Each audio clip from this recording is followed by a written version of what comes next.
Narito po at mahuhukay sa ilang mga pangungusap na ito ang pinag-uusapan nating tatlong lihim ng mga taong tumatanggap ng pagpapala. Sabi ng Panginoon, huwag manghuhusga ng kapwa at nang di kayo husgahan. Magpatawad at nang kayo'y mapatawad din. Magbigay at nang kayo'y mabigyan din. At papaano po ipinakita at ipinaliwanag kung paano daw tayo bibigyan kung tayo mapagbigay? A good measure, pressed down, shaken together, and running over. Siksik, liglig, umaapaw. Ang ibubuhos daw sa kandungan nung bibigyan. Paano po kandungan? Nung araw po, lalo sa Israel, pag bumibili kayo ng trigo o bumibili kayo ng mga kung ano-anong mga grains, mga butil, may mga madadayang tendero, ang galing ng pulso, na pag nagsasalin sila nung mga butil na ito doon sa sukatan, kumbaga sa salop, ang galing nilang magpasama ng hangin, kaya tuloy maraming mga hangin sa pagitan ng mga trigo, konti lang pala yung laman, mukhang puno na. At mabilis nila yung isasalin sa yung sisidlan para huwag mo nang mabigyan ng oras na yung trigo na yun ay bumaba. Kasi pag tumagal, bababa yun eh. Malalaman mong may kulang pala sa sukatan.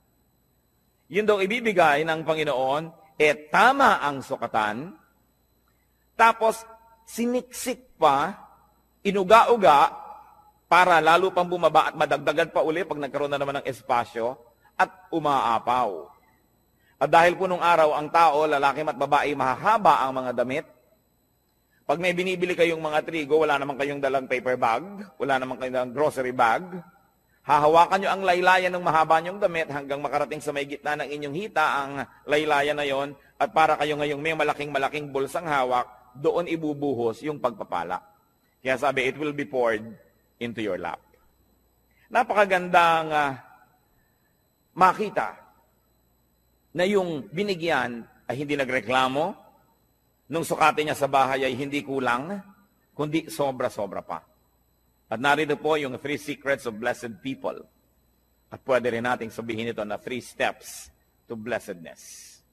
Unang-una pong daan tungo sa pagpapala ng Diyos, do not judge. Huwag manghuhusga ng kapwa. Tingnan po natin sa dictionary ang ibig sabihin ng to judge. It is to form an opinion or to pass judgment on someone. So makikita po natin na yung palang lumilikha ka ng yung mga iniisip tungkol sa isang tao, yung sinasabi mo na siya ay ganito, siya ay ganon, hindi mo pa naman lubos na nauunawaan, yan ay isang uri ng judgment. Pag may nagsumbong sa iyo tungkol sa isang tao, hindi mo pa naririnig ang panig ng isinumbong, kampi ka na agad dun sa nagsumbong, isang uri ng judgment. May nabalitaan ka, hindi mo naman nalaman kung anong paliwanag ng kabilang partido, bumuo ka na agad ng pasya kung sino ang tama at mali, sino ang masama at mabuti, isang uri na naman ng judgment. Huwag daw manghuhusga. Matthew 7:1-2, ang Panginoong Jesus, sabi niya, do not judge. This is another echo of what was said. Or you too will be judged. For in the same way you judge others, you will be judged. And with the measure you use, it will be measured to you. What will happen if we judged? Ano pong mangyayari pag tayo naghatol sa kapwa? Malinaw na malinaw ang sinabi. You too will be judged. Pag ikaw ay humatol, hahatulan ka rin, nino, ng tao at ng Diyos. Di po ba't pag may mga sinasabi sa iyong, dapat malinis ang bahay mo, dapat ganitong ginagawa mo, dapat ganyan ka, sasabihin ng iba, bakit ikaw? Kasi ikay humahatol, hahatulan ka rin. Pero, ang mas masakit doon, hahatulan ka ng Diyos. At yun ang mabigat na hatol. At ano naman po ang problema kung hahatulan tayo ng Diyos? Well, you will be found guilty. Tiyak na pagka Diyos ang naghukom sa atin at tayo'y sinukat, tayo'y kulang. Tayo'y tinimbang, siguradong tayo'y kulang. Sapagkat sabi sa Romans 3:23, for all have sinned and fall short of the glory of God. Lahat ay nagkasala at kinapos sa kaluwalhatian ng Diyos. May exempted ba? Exempted ba ang mga taga-Bacolod? Exempted ba ang mga taga-Las Piñas? Hindi. Sabi, lahat ay nagkasala at kinapos. Romans 3:10-12, as it is written, there is no one righteous, not even one. There is no one who understands, no one who seeks God. All have turned away, they have together become worthless. There is no one who does good, not even one. Sa tingin ng langit, walang gumagawa ng tama. Lahat ay nagkakamali, panapanahon lang. Kung minsan ay tamang-tama ka ng 2 araw, sa pangatlong araw, nadapa, may mali na. Yun namang iba, hindi na talaga tumabangon sa pagkakadapa, permanente nang nakadapa. Sobra nang nasanay sa pagkakasala. Wala daw nakauunawa. Pero sasabihin natin, di po ba may ginagawa kaming tama? Subalit sabi rin sa Bible, ang pinakamagaganda at pinakamalilinis nating gawa ay para lang basahan kung ito ay hahambing sa kalinisan ng Diyos. Kulang at kulang pa rin. Kaya walang maaring magyabang na sasabihin niyang ako'y tama, so pwede na ako ngayong manghusga ng iba. Ako'y maayos, so pwede ko na ngayong hatulan ng ibang hindi maayos. Sapagkat maaring maayos kayo ngayon, hawak niyo ba ang bukas? Nakatitiyak ba tayo? Napakarami pong naririnig ko nung araw, mga magulang, kung pintasan yung mga anak na dalaga ng kapitbahay, ng mga tagarong kabilang kalye. Pagkatapos, kung lumaon yung mga sarili nilang anak na dalaga ang mga napapariwara, di wala na sila ngayong masabi, dahil nauna na ang paghatol nila doon sa iba, sabi pa naman, kung anong panukat mo sa iba, ganun ka susukatin. Sobra kang mahigpit sa iba, magiging mahigpit din sa iyon Diyos. Yan ang problema pag tayo po'y humahatol agad. Genesis 6:5, nung nilikha ng Diyos ang tao at kutakot-takot na kasalanan at mga kasamaan ng ginawa ng tao, the Lord saw how great man's wickedness on the earth had become, and that every inclination of the thoughts of his heart was only evil all the time. Nakita ng Panginoon kung gaano naging kasama ang puso ng tao na wala siyang hinahangad, iniisip, kundi ang gumawa ng kasalanan. What will happen if you did not judge others? Well, you will not be judged. Yun ang blessedness.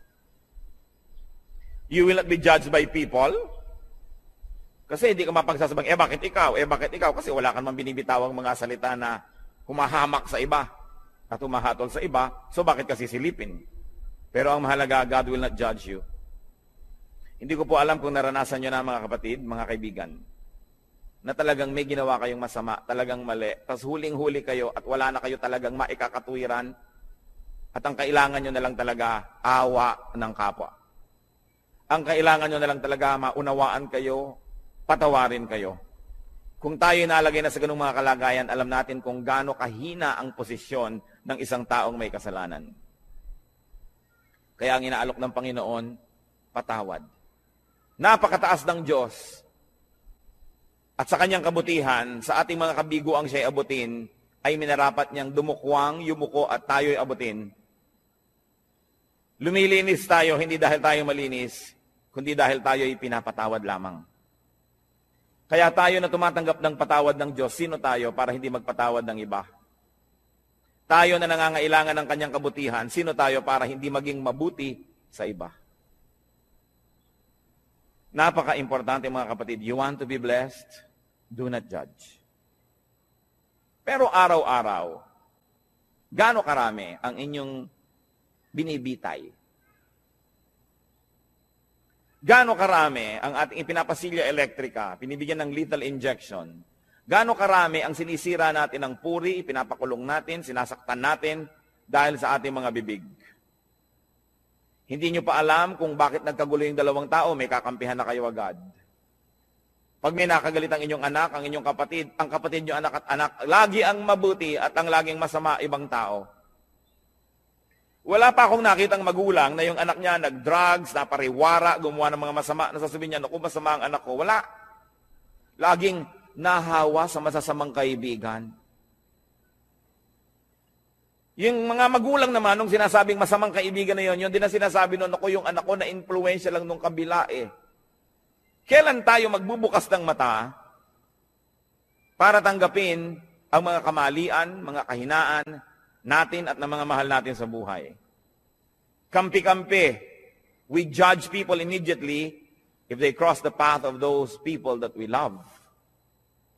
Kaya yang pong emosyon, madalas yan bumubulag, sumisira sa isang malinaw na pag-iisip. Nakita niyo po sa mga hukuman, bago patawan ng hukom ang isang nasa sakdal, kailangan mo nang madinig ang magkabilang panig. May saksi ang umuusig, may saksi naman ang nagtatanggol. Pareho silang bibigyan ng panahon, susuriin ang kanilang mga sinasabi. Pero tayo po ba ginagawa natin yon o napakabilis nating gumawa ng mga conclusion na mga pagpapasya tungkol sa iba nating kapwa? Remember, pwede naman kayo mag-judge, okay lang yon. Just be perfect so that you will not be judged. But as long as you have sins, as long as you have errors and weaknesses, be kind with your judgment because you will need the same kindness to be applied to you. Do not judge if you want to be blessed. Ngayon po yung verse 37 ng Luke 6 na binabasa natin, forgive and you will be forgiven. Pangalawang hakbang tungo sa pagpapala, second step to blessedness, forgive. Magpatawad.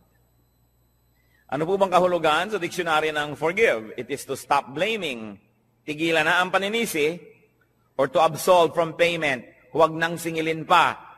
At hindi pinag-uusapan dito ang pera o utang. Mabuting malinaw. Ang pinag-uusapan po dito yung mga utang sa loob, na nasaktan kita, sige na, huwag nang singilin. Nagkamali ako sa'yo, sige na patawarin. Nagkulang ako sa'yo, sige na punan. Do not collect or take revenge. Balance the sheets. Kung meron pong metro, sige na, i-return na yung reading sa 0. Huwag nang matuos. Magpatawad. Gaano po sa ating karami ang may dala-dala dito sa puso na lason? Asido, dahil hindi tayo nagpapatawad ng kapwa. Mga misis, na pinagtaksila ng iyong mga asawa once upon a time, napatawad nyo na ba? Kasi kung hindi pa kayo nagpapatawad, kahit pa nga kayo yung agrabyado, magiging dalawa ang pagka-agrabyado nyo. Kasi, hindi rin kayo patatawarin. Na bagamat hindi kayo naging taksil na asawa, maaring may iba naman kayong ibang kasalanan na iuusig din sa atin ng langit. Kaya ang nagkataon ay pare-pareho lang tayong makasalanan. Iba-iba lang ang uri, anyo, hugis, kulay ng ating mga pagkakamali. Pero kung tutuusin, lahat din naman tayo ay may mga pagkakamali. At pag hindi kayo nagpatawad, kayo nagiging bilanggo ng taong kinamumuhian ninyo. Tuwing naaalala nyo siya, nawawalan kayo ng ganang kumain, nawawalan kayo ng ganang matulog, tumatamlay kayo. Pati sa pagnenegosyo nyo, nawawala kayo sa sarili, nagkakamali-mali ang sukle. Nalulugi pa rin kayo. Ipagpalagay na minsan na tayong nalugi, minsan na tayong nasaktan, minsan na tayong nahirapan. Pero habang di pa kayo nagpapatawad, patuloy pa kayong masasaktan. Kaya sa pagpapatawad, hindi lang yung taong nagkamali ang pinapalaya ninyo, kundi ang inyong mga sarili rin. Gaano karami ang dumating ngayon dito na may kinikimkim sa puso na sama ng loob, galit, nakatanim na mga hinanakit.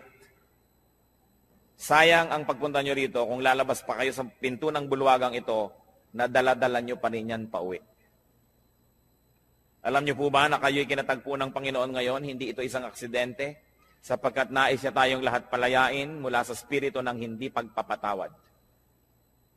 Kung ang Panginoong Jesus na walang kasalanan, hinampas, sinaktan, ipinako, pinagbuhat ng mabigat na troso, inalipusta, dinuran sa muka, binunutan ng bigote, sinampal, pinagsabihan ng mga masasakit na salita, sa kabila ng kanyang pagbuhay sa mga patay, pagpapagaling sa mga may sakit, pagpapakain sa mahihirap, sa kabila nun ay siya'y nagawa ng masama, subalit siya'y nagpatawad.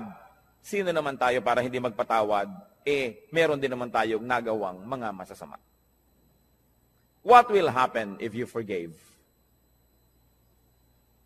You will be forgiven. Kuminsan po, nalulungkot ako makita ang marami nating kababayang mga relihiyoso. Nagpapapako sa krus, naghahampas sa sarili, hinihiwa ng blade ang mga likod, dumidi pa, lumuluhod sa munggot asin, naglalakad ng paluhod, pinahihirapan ng sarili upang mapatawad sa kanyang mga kasalanan. Hindi naman lihim ang daan tungo sa kapatawaran. Hindi sinasabi ng Panginoon na, para patawarin kita, pahirapan mo ang sarili mo, saktan mo ang sarili mo. Ano po ba ang Diyos natin? Sadistang Diyos? Na ikalulugod niya na makita na tayo nahihirapan, nagdurugo, nagpapawis ng dugo? Hindi siya ganon. Hindi hinihingi ng Diyos ang ating mga sakripisyo para niya tayo patawarin. Ang sinasabi lang ng Diyos, magpatawad ka sa kapwa mo at mapapatawad ka rin ng langit. Hindi natin kailangan gawin yung mga mahihirap na ginagawa ng marami. Kaya nakakalungkot po sapagkat ko ang Biblia, ang salita ng Diyos ay hindi nakabukas at hindi tinatanggap ng bukas na puso. Maraming ginagawa ang taong nasasayang. Pinipilit niya magpunyagi, maghirap. Subalit hindi naman pala yun ang hinihingi ng Diyos. Magpatawad ka lang sa kapwa. Kaya kung tutuusin, parang mapalad ka pa nga pagka marami nagkamali sa iyo eh. Kasi marami ka ring mapapatawad. Therefore, you position yourself in the path of God's forgiveness. That's why everything that happens can be a blessing. If only you would open your eyes and see that our God is a God who dispenses blessing everywhere, every time, in every situation. What will happen if you did not forgive others? Ano naman ang mangyayari kung di kayo magpatawad? Matthew 6:14-15. Ito po ang sabi ng Panginoong Jesus. For if you forgive men their sin against you, your heavenly Father will also forgive you. But if you do not forgive men their sins, your Father will not forgive your sins. Yan po yung dasal nating Ama namin. Patawarin mo po kami sa aming mga utang, gaya rin naman ng pagpapatawad namin sa nagkakautang sa amin. Forgive us as we forgive those who trespass against us. Patawarin mo kami, gaya rin naman ng aming pagpapatawad. So ang sinasabi, Lord, kung kami po ay mahilig magbigay ng patawad, edi mahilig din kayong patawarin kami. Kung ayaw po namin magpatawad, huwag nyo rin kaming patawarin. At kung binibigyan po namin ng limitasyon ng aming pagpapatawad, na sinasabi natin, pangatlong beses mo nang ginawa yan, sa susunod, di na kita patatawarin, Lord, ganun din pong gawin niyo sa akin. Pag 3 beses na ako nagkaroon ng isang kasalanan paulit-ulit, sa ika-4, huwag niyo na po akong patawarin. Nauunawa po ba natin ito? Na kung tayo'y hindi nagpapatawad, tayo rin ang nalulugi. Forgiveness is a bridge. Don't burn the bridge over which you too must pass. Kumisan sa kahigpitan natin, ayaw nating may makatawid, sinunog natin ang tulay, pero yun pala, kailangan din nating tumawid, pati tayo nadamay, hindi rin nakatulay. Kailangan ang pagpapatawad. Sasabihin ng iba, Pastor, napakahirap naman po yata yung magpatawad. Agree ako sa inyo. Yes, mahirap. Pero di po ba mas mahirap hindi magpatawad? Naaalala mo pa, sumasakit pa yung dibdib. Lumulungkot ka. Tumataas ang iyong blood pressure. Pagka naaalala mo ang mga gumawa sa'yo ng mali. Mahirap magpatawad, pero mahirap ding hindi magpatawad. Hirap din lang at hirap ang gawin nyo na yung sa panig ng Panginoon, yung inuutos niya magpatawad. At yan po ang dalangin ko ngayon, kung tayo merong daladala sa puso, dapat patawarin. Siguro parang pelikula na pumapasok sa screen ng inyong utak ang mga mukha ng mga taong ito. Patawarin nyo na. Alang-alang kay Kristo. At kundi man lang alang-alang sa Kanya, mga kapatid, alang-alang sa inyong sarili. Sapagkat malinaw ang sinabi ng Panginoon, ang hindi nagpapatawad ay di rin patatawarin ng Ama sa langit. Kailangan ng isang himala para yan mangyari. Kailangan ng hipo ng Espiritong Banal para tayo magkaroon ng pagpapatawad. At yan po ang hihingi natin sa Diyos ngayon. Isang makapangyarihan na hipo niya. magkaroon ng himala sa ating puso. Magkaroon tayo ng kakayahang magpatawad, bagamat hindi sana yun ang gusto natin. Kuminsan ay ang gusto natin maghiganti. Subalit hindi yan ang paraan ng Diyos. At ang gumaganti, nagagantihan uli, magagantihan, hindi na matapos ang gantihan. So if you do not forgive, you will not be forgiven by people and by God. You will remain guilty. Therefore, you will be judged. And in the end, you will be condemned. Pangalawa pong hakbang, forgive. Pangatlong hakbang, tungo sa pagpapala, give. Napakalinaw po ng sinabi, give and it will be given to you. Magbigay ka at susuklian ka. Bibigyan ka rin. At ano po, higit sa ibinigay mo, ang ibibigay sa iyo. Kasi, sukat na tama, sisiksikin, liligligin, aalugin, at umaapaw pa ang ibibigay sa atin. Wala tayong kalugihan. So give to people. Give people your 3 T's. 3 letrang T. Time, talent, treasure. Ibigay natin yan sa tao. Lalo sa mga mahal natin sa buhay. Nagtataka naman ako sa mga tao na nag-aaway-away ang magkakapatid dahil sa kaprasong mana. Natitikis ang mga kamag-anak na may sakit, may pagdurusa, samantalang meron naman pwedeng itulong. Sabi, give. What we do to people is counted as done for and given to Christ.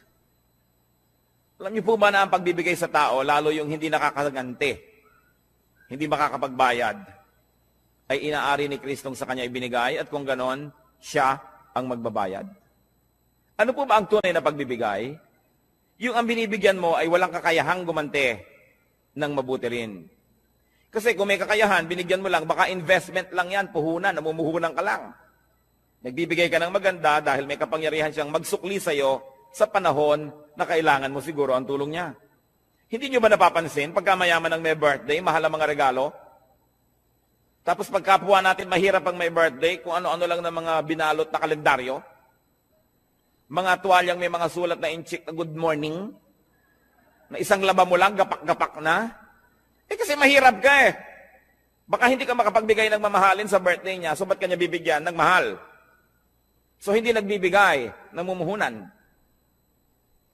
Pero kung tayo po ay mga kabaralita, may nagregalo sa atin ng napakahalagang bagay, alam nilang hindi natin kayang suklian yon, yun ang tunay na nagbigay. So pati po ang ating mga pagbibigay susuriin natin, tayo ba'y nagpapadama lamang, namumuhunan lamang, o nagbibigay talaga? Sa palagay niyo po ba ay maipagkakaila natin sa Diyos ang tunay na laman ng ating puso? Ang Diyos ang sumusukat, maging na mga iniisip natin na lingid sa ating kapwa-tao. At sabi nga sa Bible po, sa oras ng paghuhukom, sasabihin ng Panginoon, hali kayo mga hinirang, mga pinagpala, nagugutom ako, pinakain ninyo ako, nagiginaw ako, binigyan nyo ako ng balabal, may sakit ako, dinalaw nyo ako, nakulong ako, nasa piitan, helpless, powerless, pinuntahan ninyo ako, handito ang inyong gantimpala. At sabi ng mga tao, kailan naman po namin nakita na ganun kayo? Diyos naman kayo. Sabi ni Lord, Aba, lahat ng taong tinulungan ninyo, inaari ko na sa akin nyo yun ginawa. May tanong ako sa inyo. May gumawa ng mabuti sa anak nyo. Di ba tinatanaw nyo? Di ba mas natutuwa pa nga tayo na sa birthday ng anak natin may nagregalo kaysa sa sarili nating birthday? Di ba't kung may mga regaluhan sa Pasko, tinitingnan nyo yung anak nyo kung may nag-aabot man lang kahit isa at nasasaktan ng puso nyo na walang nagbibigay sa kanya? Lahat ng tao, likha ng Diyos. Mahal niya ang lahat ng tao. Pag nagbigay ka sa isa niyang minamahal na tao, lalo yung kapuspalad, yung walang pumapansin, hindi kaya niya alam? Hindi kaya niya tinatandaan? At sasabihin niya, balang araw, susuklian ko ang kabutihan mo. Kahit ngayon pa lang, susuklian ko na, sapagkat mabuti ka dito sa aking mga nilalang. Di ba't pag may sumasakit sa kalooban ng ating mga anak ay tayo unang-unang nasasaktan? So kung may sinasaktan kang tao, sa palagay mo ba hindi mo sinusugatan ang puso ng Diyos? Kung meron kang taong hinuhusgahan, pinag-uusapan, chinichismis, inaagawan ng asawa, inaagawan ng pera, nilalamangan, hindi kaya natin pinalulungkot ang puso ng Diyos. Kaya ang sabi niya sa Matthew 25:45, I tell you the truth, whatever you did not do for one of the least of these, you did not do for me. At yung kabaligtaran naman nun sa verse 40, sabi niya, whatever you did for one of the least of these brothers of mine, you did for me. Kung ano, ang buting di mo ginawa sa kanila, ay sa akin mo ipinagkait at ako ang sisingil sa iyo. At kung ano naman ang buting ibinigay mo sa kanila, ako ang tatanaw ng utang na loob na yon. Ako ang magsusukli. Lalo pangat walang nakapuri sa iyo, walang nakapansin, hindi ka binigyan ng plaque, hindi ka ipinagpagawa ng monumento. Ako ang nakakaalam ng lihim mong kabutihan. At sabi sa Biblia, yung ama na nakakaalam ng mga lihim na gawang kabutihan, ang siyang magbibigay sa atin ng pagpapala. Whatever we give to people, we give to God. And if you give to people, therefore you give to God. Why will you not be blessed? Sasabihin iba, kailangan wise? Bakit ko bibigyan yan? Di ako nawalan. Yung iniipon ko ang nabawas.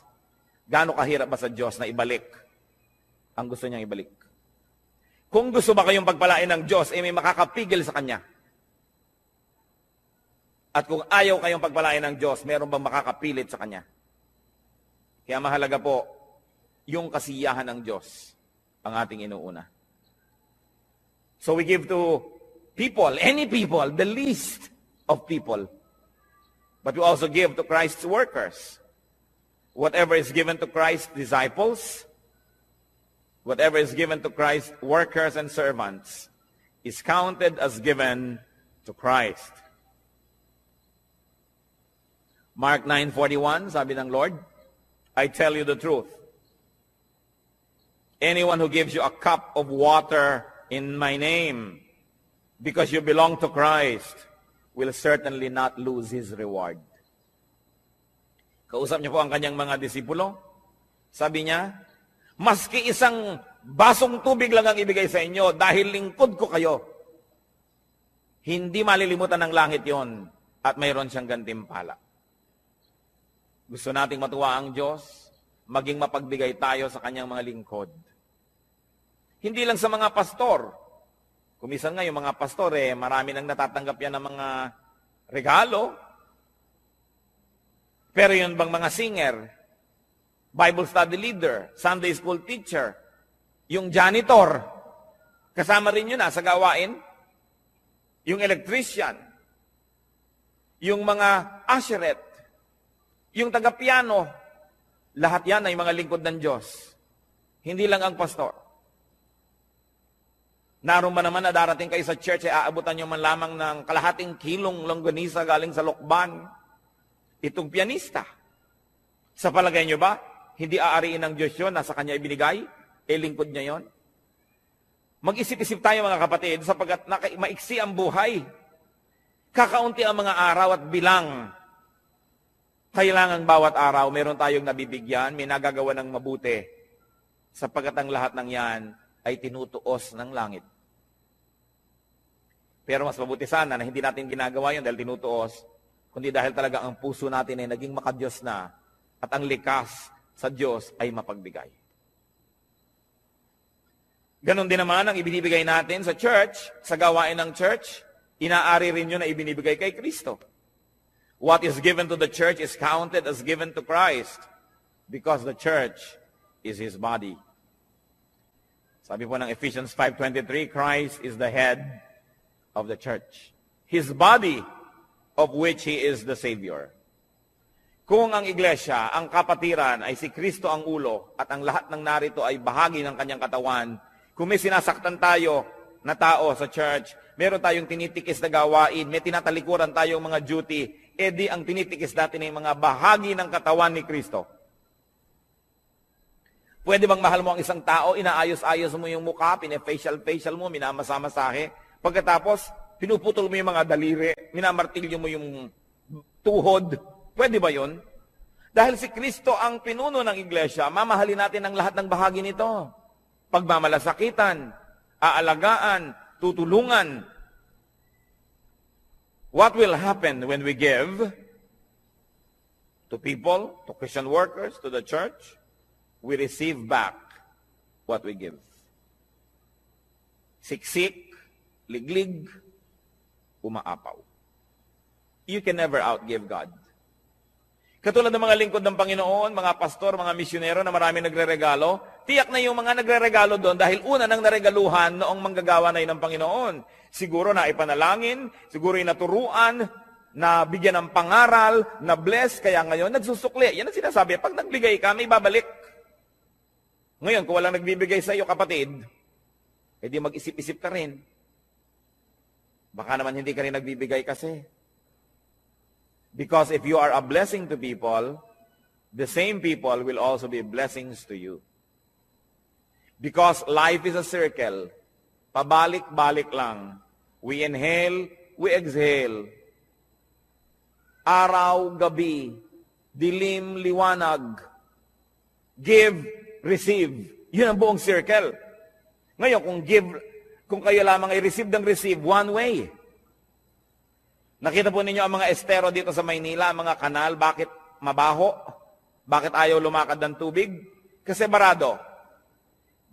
Dahil ang mga ilog dito, sa dami ng bara, tanggap lang ng tanggap ng mga dumadating pang tubig, dumadating na kalat, hindi naman ibinibigay, hindi naman lumalakad, tanggap lang ng tanggap, bumabara tuloy. Ano ba ang magandang ilog? Di po ba't yung umaagos? Na narito ako, tatanggap ako, ibibigay ko. Tatanggap ako, ibibigay ko. May agos. Pag tumatanggap tayo ng pagpapala ng Diyos, meron tayong ginagamit sa sarili, may ibinibigay tayo, may agos. Pero kung sinosolo mo, ang kamay mo'y punong-puno na ng mga luma at mga hampok at mga bilasa ng mga pagpapala, paano ka tatanggap ng bago? Kailangan kasi pag may pagpapala, ibinibigay natin sa iba, tinatanggap natin yung iba, wala ka na namang laman, bibigyan ka na naman ng Diyos. How can you inhale when you have not exhaled? So it's a matter of giving and receiving. And we receive back what we give. Kaya sabi sa Luke 6:38, give and it will be given to you. A good measure, pressed down, shaken together, and running over will be poured into your lap. At sa Luke 6:38, for with the measure you use, it will be measured to you. Kuripot po ba kayo sa kabutihan? Magiging kuripot din sa inyo ang langit. Mapagparaya ba tayo at mapagbigay? Ganon din ang tatanggapin nating atensyon mula sa langit. Because what you give is what you will receive. We will be judged and condemned, just like the way we judge and condemn others. So pag-ingatan ng bibig, we will be forgiven just like the way we forgive. And we will be given just like the way we give. May tatlong bagay pong kailangan tayong mga tao. Unang-una, kalayaan mula sa judgment, mula sa paghuhukom. Kasi lahat tayo guilty. Kailangan din nating mapatawad tayo dahil tayo may kasalanan. At kailangan din nating tumanggap ng pagpapala ng Diyos. Simple, para ang lahat ng yan ay maganap. Blessed people, or the people who will be blessed, do not judge. Suriin natin ang ating mga isip. Watch yourself. Blessed people, forgive. Check your heart. And make it a habit to forgive. Baligtarin po natin ang ating mga kostumbre. Kasi kung minsan, ang nakaugalian na natin, magtanim ng sama ng loob, maghinanakit, hindi kumikibo, pero galit pala. Baligtarin natin yon. Sabi sa Romans chapter 12, be renewed by the changing of your mind. Palitan na ang paraan ng pag-iisip. Alisin na yung mga lumang paraan na hindi naman nakabubuti. Make it a habit to forgive. That when people wrong you, immediately, your instant reaction is to forgive. Habit yan. It can be formed. It is a learned behavior. And God can help us. And of course, a way to blessedness, a way to prosperity is to give. Suriin natin ang ating mga sarili. Hindi naman dapat lihim ang mga bagay na ito. Ibinunyag na ng Panginoon. Nagiging lihim lang sa mga nagbubulag-bulagan at nangagbibingi-bingihan. Panginoong Diyos, suriin niyo po ang puso namin. Turuan mo kami, Lord, na tunay na maging marunong. Karunungan na kumikilalang ang tamang gawin yung ipinagagawa niyo. In the name of Jesus, I rebuke all work of Satan and all deception of the evil one in the hearts of these men and women before the Holy God.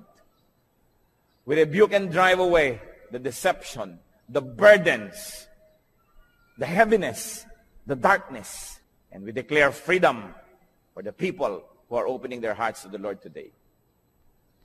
Tanggapin natin ang kalayaang magpatawad, ang kalayaang maging makadiyos, ang kalayaang maging malinis, at nawa ang pagpapala ng Panginoon lalo pang sumagana sa buhay ninyo.